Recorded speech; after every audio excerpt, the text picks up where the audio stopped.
eh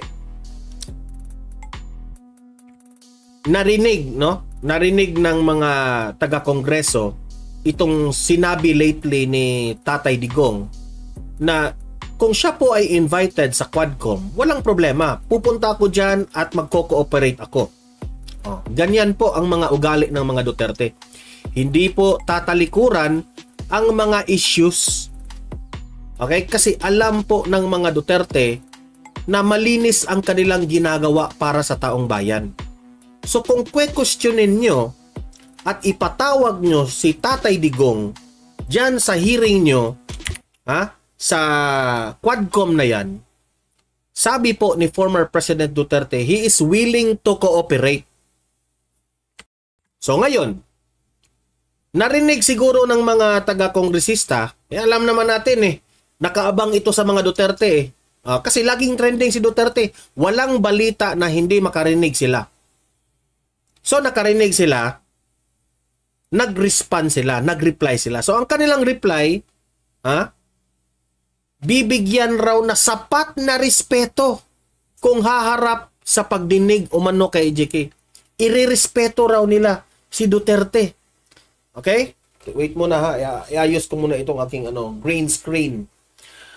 Kapag nandyan na raw si Duterte sa loob ng hearing, sa Quadcom na yan, irerespeto raw nila.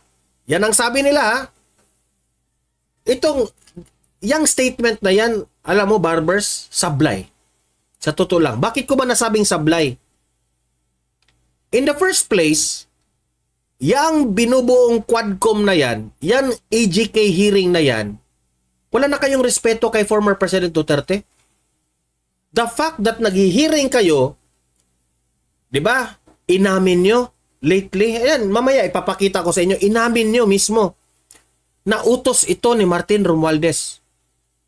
The fact na utos ito ni Martin Romualdez at sumunod kayo sa utos, dahil alam naman namin na kayo po ay kayo na, hindi lang si Barbers lahat kayong involved yan sa Quadcom na yan ng mga kongresista. Lahat kayo sip-sip, balimbing. Sip-sip at balimbing kayo.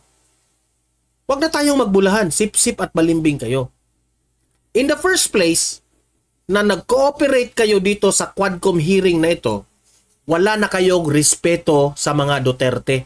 Specifically kay Tatay Digong, former President Duterte, wala na kayong respeto. So kaya wag mong sabihin na kapag pupunta si Duterte dito, irerespeto namin. Utot nyo. Wala na nga kayong mga respeto sa taong bayan. Wala na nga kayong respeto kay Duterte, tapos magplastikan pa kayo dyan sa media. Wag kami kasi alam naming mga galawan ninyo. Okay? O heto, panoorin ninyo. Ang topic natin on Friday at 10 a.m. is the EJK, no? Para ma-wrap up na natin itong EJK. Kasi yun nga, sunod-sunod lumalabas kasi mga witnesses, no? At dahil dito, sumusunod raw na nagsusunuran raw yung naglalabas yung mga witness. Nagsusunuran o gumagawa ng witness?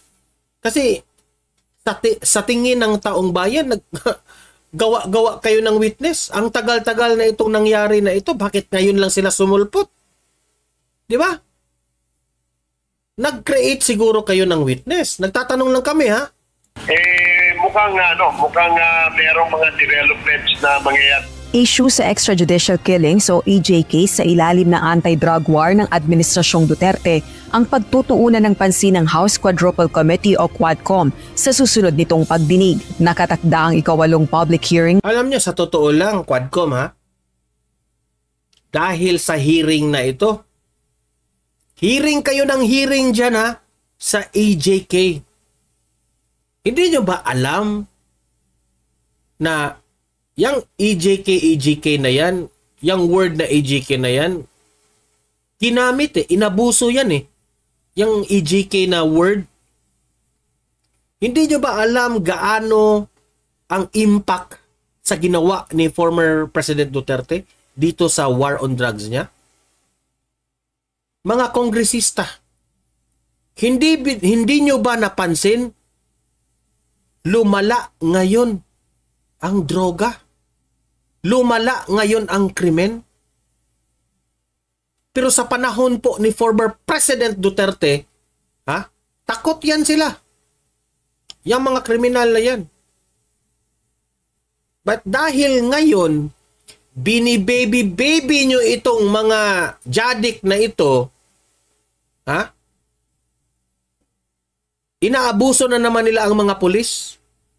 Hindi na sila takot sa gobyerno. Hindi na sila takot dito sa kapulisan natin. Dahil weak Weak ang leader natin ngayon. Noon, sa panahon po ni former President Duterte, takot sila. Oy, Ma'am Fernie, shoutout, bye. Ayan, Sir Fernie pala. Sir Fernie, shoutout, bye, good Donmar and to all. Ayan. Kaya, para sa akin, yung hearing na yan, useless. Yung hearing na yan, pwede naman yan gawin sa korte. Sa judiciary system. Kung ako pa sa inyo, tutukan nyo ang lumalala na krimen ngayon. Itong lumalala na nagsulputan na naman, ang dami na namang nahuling mga droga dito sa Pilipinas. Ang dami ng mga snatcher na ngayon nagsulputan na naman. Ang dami na namang inaabusong mga bata. Yun ang dapat niyong tutukan. Nakatutok kayo blaming on the previous government. Yan ang mali ninyo. Iniimbestigahan niyo ang gobyerno noon, yung administrasyon ni Duterte, dito sa EJK na ito. Will it do good? Mag-i-improve ba ang ating problema sa droga? Ang ating problema sa krimen? Mag-i-improve ba? Dahil sa hearing nyo dyan? Hindi. Ang inimbestigahan nyo, ang mga dating trabahante ng gobyerno na nagsisikap mabago ang Pilipinas. Kung ako pa sa inyo, ang tatrabahuin nyo kung paano nyo masugpo itong bawal na gamot na ito. Bakit nagsulputan na naman, ang dami na namang snatcher? Kung makita na, huwag na tayong magbulahan. Binalita ng GMA at News 5, laging nag-a-update. Meron na namang mga snatcher. Meron na namang mga krimen ang nangyari dahil sa droga. Huwag na tayong magbulahan. Ngayon, huwag niyong banggitin ang respeto. Irerespeto namin si Duterte kapag pumunta siya dito sa hearing. Utot nyo. In the first place, yung ginagawa nyo, wala na kayong respeto sa kanya. Kaya huwag tayong magplastikan dito. Ng Quadcom sa Biyernes, October 11. Natuwa ang Quadcom sa pahayag ni dating Pangulong Rodrigo Duterte na handa itong dumalo sa pagdinig kung maiimbitahan. Natuwa raw sila. Sige. Sa umano'y kaugnayan nito sa extrajudicial killings o EJ case sa anti-drug war ng kanyang administrasyon. Ayon sa mga mambabatas, hindi nila inaasahan ang gagawing pagharap ng dating presidente sa pagdinig. I'm so glad na... Actually, sa totoo lang, no? Na-surprise sila.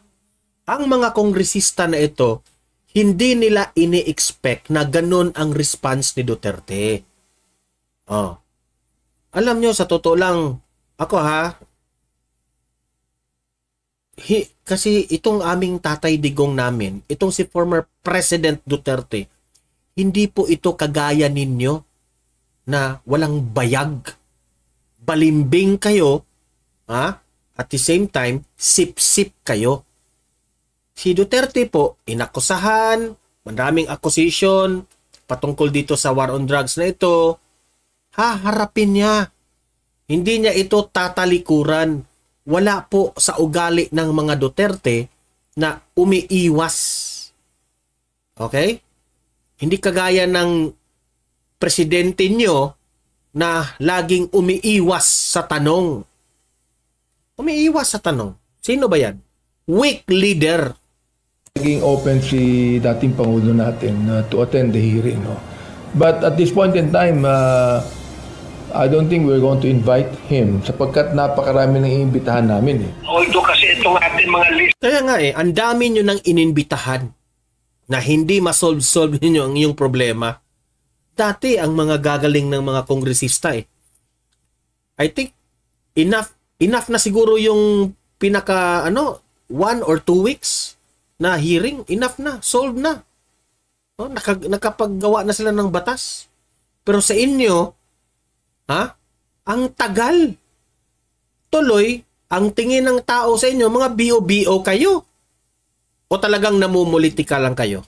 Of invited resource persons for Friday, ito ay naisip na namin nung I think kung di ako nagkakamali about a week ago. Sis, paano-ano pa sila? Kung tutuusin, gusto nyo talagang i-invite si Presidente dyan eh. Paano-ano pa kayo, pa-busy-busy pa. Kaya marami na kaming na-invite na resource person. Hindi pa namin blablabla. Sis, sa totoo lang, gusto nyo eh. So, at marami pa namang mga susunod na pwede nating maimbitahan. Ayon naman kay Representative Barbers, kung pahihintulutan nilang humarap sa pagdinig, ang lahat ng nagpaabot ng willingness o kahandaang tumestigo sa EJ case, baka abuti ng 20th Congress ang Quadcom hearings. Ay talaga, wala kasi kayong strategy sa pag-hearing dyan. Hindi mo kailangan tawagin lahat. Sabi ko na, pwede naman ito mangyari sa sa judiciary. Bakit kailangan pa dyan? Sa totoo lang, hindi kayo naging practical sa hearing nyo. Di ba? Yang hearing nyo, dapat general lahat. Gumagawa kayo ng batas, di ba? Hindi yan para propaganda na magpasikat kayo, hearing-hearing kayo dito, paporma-porma, ang galing ditong congressman na ito, ang galing magtanong. Ginawa nyo kasing teleserye dyan eh. Yan ang nangyari sa inyo, kaya ang bagal-bagal ninyo. Balit bilin sa kanila ni House Speaker Martin Romualdez. Sabi ni Charmaine Labitad, 1.3K watching and 370 likes only. Please don't forget to like, share, and subscribe po. Ayan, nagre-remind na yan si Charmaine Labitad. Masusi sa investigasyon at tiyaking may mga panukalang batas na mabubuo upang tugunan ang issue sa EJ. They have fishing strategy by Donmar TV. Ayan, sabi ni Sir Fernie. Case. Ay, napansin mo yan, Sir Fernie? Ako matagal na. Kaya nga, nagsawa na ang taong bayan sa kanilang mga ginagawa. Gayun din sa suliranin sa illegal drug trade at illegal pogos. Kangaroo Court, hindi Quadcom, sabi ni Sub Gamer Boy. Hanggat maaari rin, kailangang matapos ang Quadcom investigation sa adjournment ng 19th Congress. Ang instruction sa amin ni Speaker ay to be so. Ang instruction sa amin ni Speaker, lumabas rin sa bibig.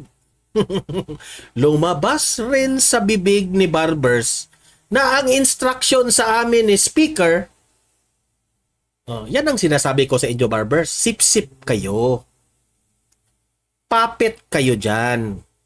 Papit kayo dyan. No? Klarong-klaro ha, si Speaker Martin Romualdez ang pasimuno dyan sa Quadcom na yan. Bakit? Ginamit nyo pa si VP Sara ha? Ginamit nyo pa si Duterte noon, House Speaker Romualdez. Pero ngayon, ginigipit nyo through this Quadcom. Ang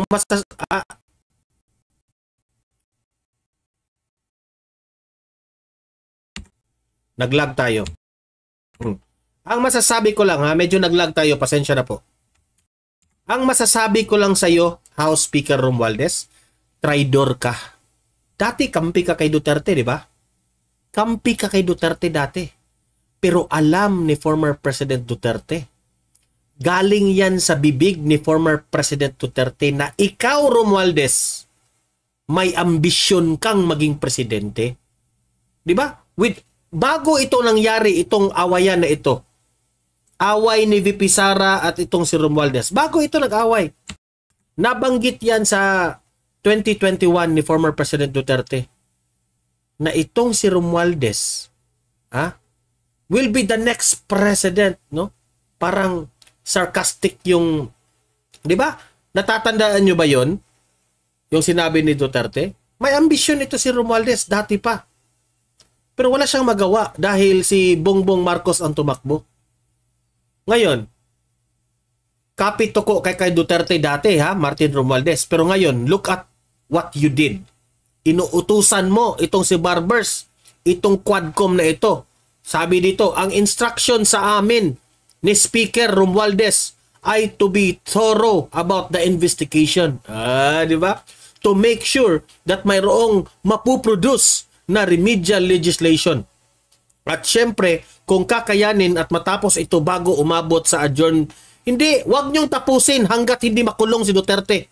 Yun ang suggestion ko sa inyo, Barbers. Nahiya pa kayo. Romualdez, wag mong tigilan itong Quadcom. Ikaw may ang magawa dito sa Quadcom, di ba? Ikaw ang pasimuno, Romualdez, dito sa Quadcom. Wag niyong tigilan itong Quadcom. Tuloy-tuloy lang. Tuloy hanggat matapos si Bongbong Marcos, mag-Quadcom kayo. Hanggat makulong si Duterte, i-Quadcom nyo, kaya tuwadcom na kayong lahat. Siyempre kami, Duterte supporters, magagalit kami. Kasi po, very obvious na kayo po, Martin Romualdez, ginigipit yung ngayon ang mga Duterte. At ito namang mga kongresistang sunod-sunuran ng mga puppet na ito, halik puwet rin, mga sip-sip, takot rin, kaya sumunod. Diba? Tuwadcom. Yan ang sabi nila, tuwadcom na, tuwadcom. Dati, ako, nakakagalit. Dati kakampi ni Duterte, pero ngayon, ginigipit na si Duterte. About the investigation to make sure that merong mapoproduce na remedial legislation. At syempre, kung kayanin... Basta, ito lang yung payo ko sa iyo, Martin Romualdez. Bilog po ang mundo. Ha? Martin Romualdez, makinig ka. Sa mga ginagawa mong ito kaysa mga Duterte, ito lang tatandaan mo. Bilog po ang mundo. Hindi sa lahat ng bagay ay nasa mataas ka. Yan lang ang masasabi ko sa inyo. Good luck na lang sa inyo. Matapos ito, bago umabot sa adjournment naman ng Congress. Samantala, ayon kay Congressman Barbers, nakakita na umano ng probable cause ang Department of Justice upang magsampa ng kaso laban kina dating Philippine Charity Sweepstakes Office. Ayan si Garma. Tauhan yan ni Duterte. Ito yung mga tao, mga pulis na tumutulong noon sa problema natin sa war on drugs. Pero look at what they did right now. Sila na yung sila pa yung tumutulong noon, ngayon hinihiring na. Ginigipit na sila. General Manager Royina Garma at National Police Commissioner Edilberto Mga Pilipino, gising! Leonardo, kaugnay ito ng pagpaslang kay dating PCSO Board Secretary Attorney Wesley Barayuga noong 2020. I think the DOJ has already found probable cause to initiate the filing of a criminal charges against Leonardo. So yun ang pagkakaalam ko. Sina Garma at Leonardo ang itinuro ng whistleblower na si Police Lieutenant Colonel Santi Mendoza na nagbigay ng kill order laban sa abogado at retiradong general na... Alam niyo sa totoo lang, itong mga resource person na ini-invite nila, ako the way I observe opinion ko ito hindi mo na talaga ma-point kung talagang nagsasabi na ba sila ng totoo o hindi. Yan ang pagkaka-observe ko sa hearing ng Quadcom.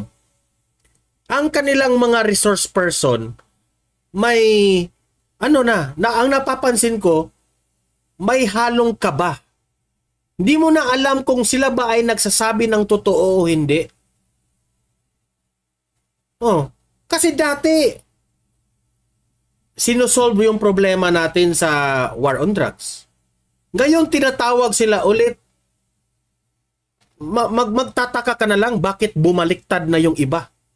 Kasi, ang kanilang iniisip, kapag magsabi kami ng totoo dito, gigipitin kami. So, magsisinungaling na lang kami. Diba? So, kaya nga, kung mapapansin mo dyan sa Quadcom hearing na ito, batuhan ng ayan,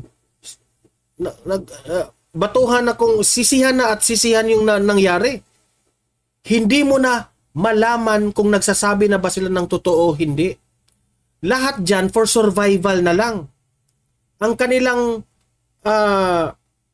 main na sa totoo ba, sa na-observe natin, ang kanilang main na ginagawa ngayon is isalba ang kanilang sarili.